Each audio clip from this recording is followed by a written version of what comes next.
Welcome back to Chokitable Media. I want to bring to you my views and the summary of what has just happened in Kenya or what is happening in Kenya right now so that you can have a better understanding about the trouble and as it relates to where you live too, your own country, either in Europe or in Africa. Maybe you don't know, but listen attentively and I'll give you the account of what really befell William Ruto and why the Kenyan people are protesting against him. Now let's go. Almost 2 years ago, William Ruto won an election by promising to support the Kenyan working poor. However, in the recent time, he contacted the World Bank and the International Monetary Fund to source for loan. He is now caught between the demand of the lenders, the International Monetary Fund and the World Bank, who are urging the government to reduce deficit in order to access more funds to solve the economic hardship facing the population. Kenyans, like other citizens of the world, have been facing numerous economic challenges, including lingering impact of the COVID-19 pandemic, the war in Ukraine, consecutive years of drought, currency depreciation, bad governance, and serious financial management in the majority of African countries. Therefore, William Ruto, listening to the lenders, he took their condition to tax his people more so as to be able to get the loan from them. So, William Ruto bribed the parliament and worked his way through to come with a financial bill that is causing the problem right now. The financial bill was approved by the parliament, advancing to the third reading by lawmaker. And after this third reading, the next step is for the legislation to be sent to the president for his attestation, for his signature. However, if he has any objection, he can send it back to the parliament, which we know that he doesn't really have any objection because he worked his way through to make the parliament to move the bill forward. The financial bill aims to generate additional 2.7 billion in taxes to alleviate heavy debt burden, as interest payments alone consume 37% of the annual revenue in Kenya. The protesters are against the increase in taxes in the country that is already ravaging and struggling with a high cost of living. Additionally, this tax will bring about 40% of Kenyans into abject poverty in the coming days. With this, many are demanding that President William Ruto resigns his position immediately because they don't want what he wants to do. Among the sins of Ruto is that he is a US boy and a slave following them sheepishly. Example is the sending of Kenyan troops to Haiti to go and defend the country over there. So, people are saying, why Kenya? And that if US wants to, defend Haiti, they have the capacity to go into Haiti.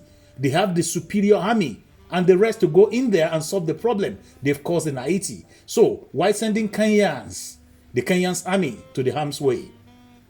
Another sin is that William Ruto, because of the protest, which has already caused a lot of lives in Kenya, about 152 Kenyans youth, and others have been kidnapped right now. About 157 youths have been killed, and while many were kidnapped and their whereabouts currently is unknown. So, Ruto in his unwittiness indicted the IG of police for not crushing the protester, and he is currently fighting his vice president after his tough speech on Sunday, indicting everybody. It came down on Wednesday, 26th of June, conceding to what the people want. This actually showed to me that the people's power have won. The government has already made some concession by promising to eliminate proposed new taxes on bread, cooking oil, car ownership, financial transaction. However, these measures have not been enough to satisfy the protesters.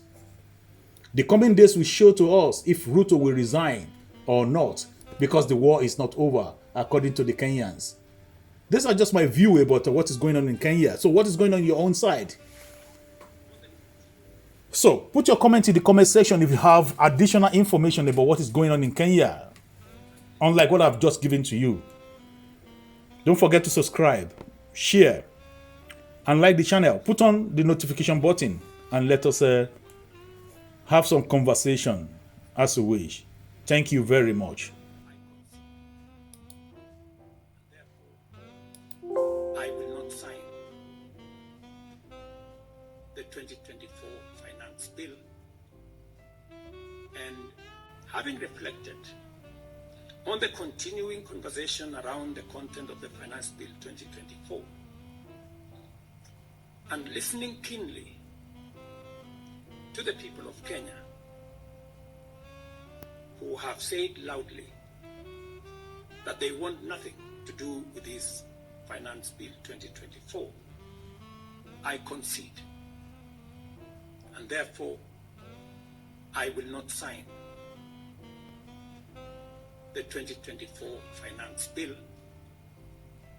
and it shall subsequently be withdrawn, and I have agreed with these members that that becomes our collective position.